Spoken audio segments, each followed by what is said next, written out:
लग्नानंतर होईलच प्रेम या मालिकेमध्ये आता खूपच असा जबरदस्त ट्विस्ट आलेला आपल्याला पाहायला मिळणार आहे.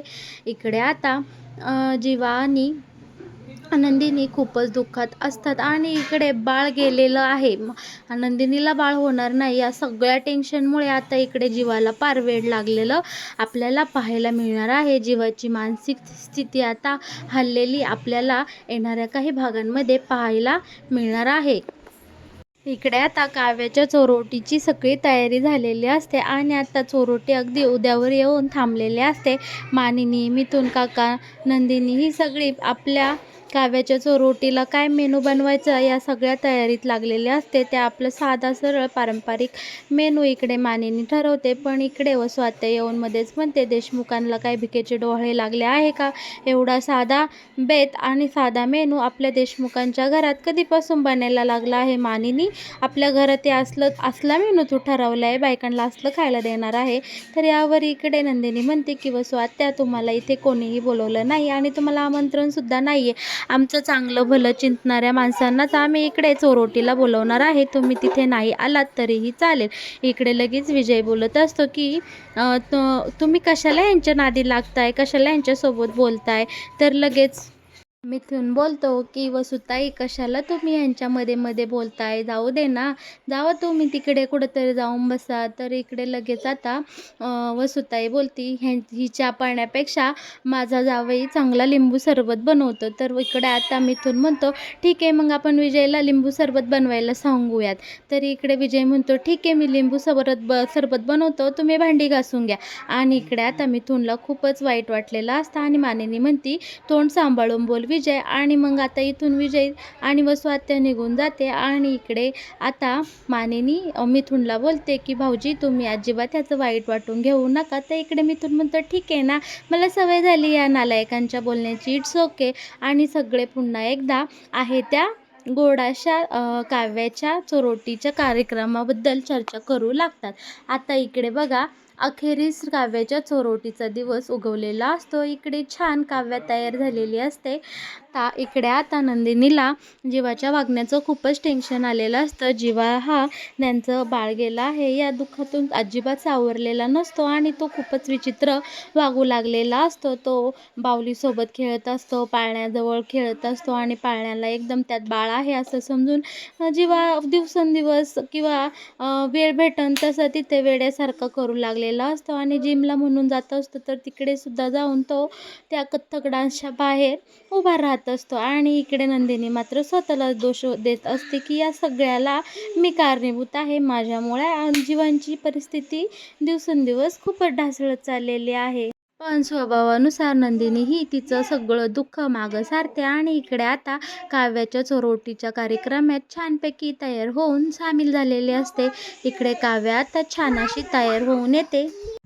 इकडे शारदाने तिच्या भाऊजाईला म्हणजे काव्याच्या मामीला सुद्धा इकडे चोरोटीच्या कार्यक्रमासाठी बोलवलेलं असतं आणि काव्याची मामी जेव्हा देशमुखांच्या घरी येते तेव्हा वसुआत्या ही काव्याच्या मामीला थांबवते आणि विचारते की होय ग, कशी आहेस? तेव्हा इकडे काव्याची मामी म्हणते, मी ठीक आहे, तुम्ही कशा आहात वसुआत्या?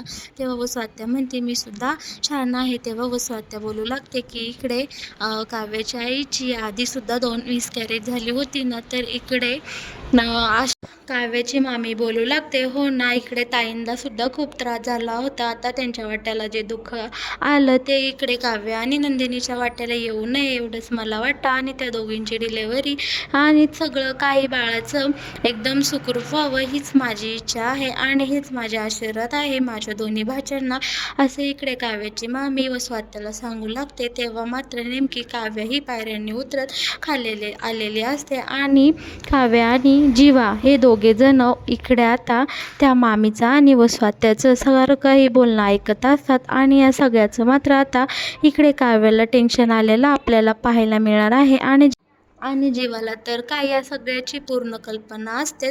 जीवा ऑलरेडी त्या दुःखातून आता इथे जाताना आपल्याला दिसणार आहे आणि हे सगळ्यांनाच आता माहीत आहे की इकडे जीवाला खूपच दुःख झालेलं आपल्याला पाहायला मिळणार आहे.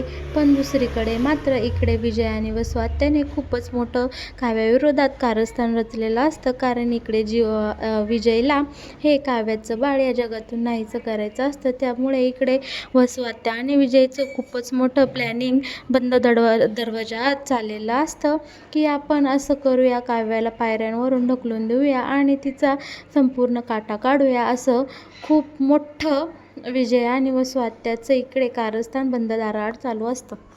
इकडे स्वात्यासुद्धा काव्याचा खूपच रागराग करत असते. कारण काव्यामुळे तिच्या लाडक्या लेकीला तो पार्थ मिळालेला नसतो आणि पार्थही आता रम्यासोबत खूपच वाईट वागलेला असतो.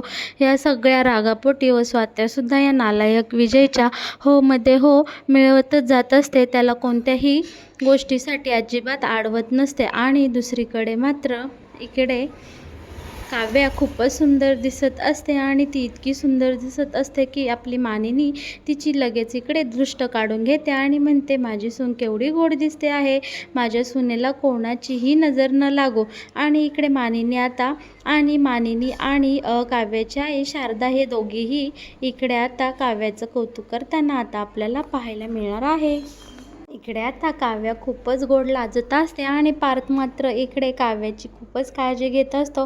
काव्याला गरम होत असतं तर इकडे पार्थ लगेच काव्याला असा मिनी फॅन लावून देत असतो आणि काव्याला आपल्या हाताने हवा घालत असतो. इतकं छान या दोघांचं इथे आता जोडा आपल्याला पाहायला मिळणार आहे ना प्रेक्षकांनो, खूपच गंमत येणार आहे हा एपिसोड पाहायला आपल्याला. इकडे काव्या आता पार्थला बोलते की देशमुख हे जरा जास्त होतं, आवरा सदा स्वतःला, तुमच्या भावना आवरा. पण इकडे देशमुख म्हणतो की मी माझ्या बाळासाठी काहीही करायला तयार आहे बरं का बाळाची आई. दुसरीकडे बाळाची मावशीसुद्धा काव्याची खूपच काळजी घेत असते. नंदिनी ताई म्हणत असते, काव्या केवढी गोड आणि सुंदर दिसते आहे, तुझ्या तोंडावर संपूर्ण चेहऱ्यावर असा प्रेग्नन्सीचा ग्लो आला आहे. माझ्या काव्याला कोणाची नजर न लागो, बाळ आणि बाळंतीण दोघेही एकदम सुखरूप राहू दे. असं इकडे आता नंदिनी काव्याचं कौतुक करताना आपल्याला पाहायला मिळणार आहे. तोच काव्याला काहीतरी आठवतं की ती तिच्या रूममध्ये काहीतरी विसरून आली आहे आणि पुन्हा एकदा काव्या एकटीच रूममध्ये जाते आणि तिथं ती तिची विसरलेली वस्तू घेऊन पुन्हा खाली येणार. तोच इकडे विजय आणि स्वात्या त्यांच्या दोघांचा डाव साधतात आणि काव्या हळूहळू पायऱ्या उतरत असतानाच विजय पाठीमागून येतो आणि स्वात्याला खुणवतो की आपला प्लॅन आता वर्क करायचा का. स्वात्याचा तिकडनं इकडे ग्रीन सिग्नल मिळतो आणि हा विजय बावळट असला नालायक आपल्या प्रेग्नेंट असलेल्या काव्याला पायऱ्यावरून खुशाल ढकलून देतो आणि काव्या पायऱ्यावरून ढकलल्यामुळे इकडे काव्या आता खूपच घाबरलेली असते. काव्याला असं सगळं काही संपलं आहे अशी फिलिंग आलेली असते. विजयने काव्याला ढकलून दिल्यानंतर काव्या आता पायऱ्यांनी खाली पडणार. तोच दुसरीकडून पार्थ हा पळत पळत येतो आणि काव्याला आपल्या दोन्ही हातांवर झेलतो आणि काव्या आपली सुखरूपपणे आता इथे पाहायला मिळणार आहे. काव्या सुखरूप असल्यामुळे इकडे आता पार्थच्या आणि संपूर्ण देशमुख कुटुंबियांच्या जीवात जीव आलेला आपल्याला पाहायला मिळणार आहे. आणि नक्की काय झालं हे काव्याला विचारायच्या आधी काव्या खूपच घाबरलेली असते. त्यामुळं सगळेजण हे काव्याचीच काळजी घेतात आणि काय झालं याकडे कोणाचंही लक्ष जात नाही. आणि विजय मात्र पटकन तिथून 2 मिनिटात निसटून जातो आणि स्वात्याही कांगावा करत येते की काव्या काव्या काय झालं बाळा, काव्याला काय झालं असं करू लागते. इकडे आता काव्या बोलते की मी ठीक आहे, मला काहीही झालं नाही. आणि देशमुखही म्हणतात की काव्या आता ठीक आहे. सगळं वातावरण व्यवस्थित निवळल्यावर काव्या थोडीशी शांत झाल्यावर इकडे आता सगळेजण काव्याची छानपैकी चोरोटी भरून घेतात आणि चोरोटीचा कार्यक्रम हा मोठ्या थाटामाटात आणि आनंदात उत्साहात पार पाडताना आपल्याला आता इथे दिसणार आहे. आता नंदिनीसुद्धा काव्याची जरा जास्तच काळजी घेऊ लागलेली असते. काव्याला काय हवं नको हे सगळं नंदिनी पाहत असते, कारण तिला माहीत असतं की हे जे सुख माझ्या वाट्याला नाही ते निदान माझ्या काव्याच्या वाट्याला येऊ दे असं. आणि आता इकडे काव्याची मामीसुद्धा काव्याला सांगत असते की बाळा काळजी घे, असा हलगर्जीपणा करू नकोस तू, आणि बाळ एकदम सुखरूप राहिलं पाहिजे. इकडे सगळेजण काव्याला 4 ज्ञानाच्या गोष्टी सांगत असतात आणि वसवात्या मात्र नेहमीप्रमाणेच काहीतरी तिरसट बोलून काव्याचं डोकं दुखात असते आणि काव्याचं आणि संपूर्ण घराचं असं मन दुखवत असते. आणि इकडे मात्र आता पार्थ काय करतो, काव्याला डायरेक्ट उचलून घेतो आणि म्हणतो की माझ्या काव्याला चालायसुद्धा लागणार नाही, मी तिला आता आमच्या रूममध्ये नेऊन ठेवतो, कारण ती खूपच दमलेली मला दिसत आहे. इकडे आता पार्थ काव्याला घेऊन त्यांच्या रूममध्ये जातो आणि काव्याची माफी मागतो की काव्या, माझं तुमच्याकडे दुर्लक्ष झालं म्हणून कदाचित आज हा प्रसंग आपल्यावर ओढवला असता, पण देवाच्या कृपेने सगळं काही नीट झालं. तुम्ही आणि आपलं बाळ एकदम सुखरूप आहात. मी देवाचे खूप खूप आभार मानतो आणि त्याचं असंच लक्ष माझ्या बाळावर आणि माझ्या काव्यावर असू दे, अशी मागणी आता पार्थिकडे देवबाप्पाकडे करताना आपल्याला पाहायला मिळणार आहे. दुसरीकडे मात्र काही महिने आता पुढे उलटून गेलेले असतात आणि काव्याचे दिवससुद्धा इकडे आता भरत आलेले असतात. पण इकडे जीवा मात्र दिवसेंदिवस हा वेड्यासारखं करू लागलेला असतो. नंदिनीला बाळ होणार नाही या कल्पनेने जीवाचं इकडं आता मानसिक स्थिती खूपच बिघडत चाललेली असते. जीवा काय वागतोय काय बोलतोय याचंसुद्धा आता जीवाला इकडे भान राहिलेलं नसतं आणि जीवा आता चक्क रिकाम्या पाळण्यासोबत तासनतास बोलत असतो. त्या बाहुलीसोबत तासनतास इकडे जीवा आता खेळत असतो आणि त्या बाहुलीला जीवाची त्यांची होणारी मुलगी समजू लागलेला असतो आणि त्याचं स्वप्न असतं की मुलगी झाली तर कथ्थक डान्समध्ये घालणार आणि त्या कथ्थक डान्सच्या क्लासबाहेरसुद्धा जीवा आता रोज जिमला जातो म्हणून त्या क्लासबाहेरच तासनतास असाच टक लावून उभा राहिलेला असतो आणि जीवा सारखाच रडत असतो. इकडे आता जीवाचं संपूर्ण मानसिक स्थिती बिघडलेली आपल्याला पाहायला मिळणार आहे आणि नंदिनी जीवाला खूपच सावरत असते, प्रयत्न करत असते त्याला समजून घेण्याचं. नंदिनीच्या डोक्यात मात्र एकच असतं की माझ्या काव्याची डिलेव्हरी आणि काव्याचे पेपर एकदा संपले की घरच्यांना मी सगळं काही सत्य सांगून टाकणार. पण या सगळ्यामध्ये नंदिनीचा मात्र आता इकडे जीवाकडे दुर्लक्ष होताना आपल्याला पाहायला मिळणार आहे आणि जीवासुद्धा आता नंदिनीला काही मनातल्या गोष्टी सांगायला कंटाळा करू लागलेला असतो, कारण तिचं फक्त एकच म्हणणे असतं की काव्याचे पेपर होऊ दे आणि काव्याचं बाळ या जगामध्ये येऊ दे, मग आपण घरच्यांना सगळं खरं सांगून टाकू. आणि मनामध्ये साठवलेल्या या दुःखाचा भार आता इतका मोठा झालेला असतो की इकडे जीवाची संपूर्ण मानसिक स्थिती पार हलून गेलेली असते.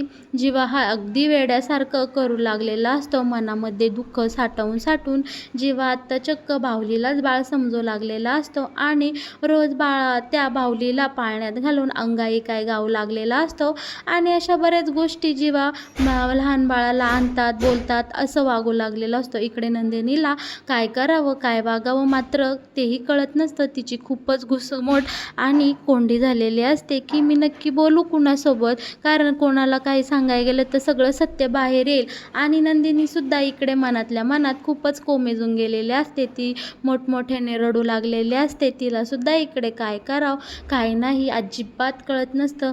नंदिनी आणि जीवा हे दोघेही एकदम सैरभैर झालेले असतात. बाळाच्या दुःखामध्ये त्यांना आता घरातली माणसंसुद्धा ओळखीशी न झाल्यासारखी वाटत असतात. पण नंदिनी मात्र इकडे धीराची असते.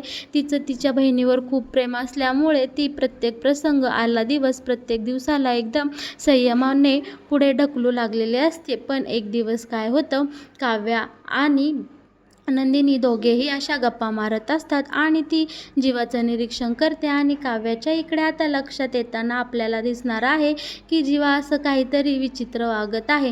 तेव्हा इकडे आता काव्या नक्की जीवा असं का वागतोय का करतोय या सगळ्याचा शोध घेताना आपल्याला पाहायला मिळणार आहे आणि काव्याने एखादी गोष्ट मनात आणली का ती पूर्ण करतेच. तसंच काव्या तिच्या स्वभावानुसार इकडे आता जीवाच्या एकदम मागावरच असते. जीवा काय काय करतोय, काय नाही, काय बोलतोय, या सगळ्याकडे आता इकडे काव्याचं बारीक लक्ष असतं. आणि अखेरीस इकडे काव्या जीवाच्या वागण्याचं रहस्य शोधून काढतेच आणि ती जीवाला रेड हँड पकडते की तो पाळण्याजवळ जातो, पाळण्यामध्ये बाहुली घालतो आणि बाहुलीलाच बाळ समजून तो रोज तासनतास त्या बाहुलीसोबत गप्पा मारतो.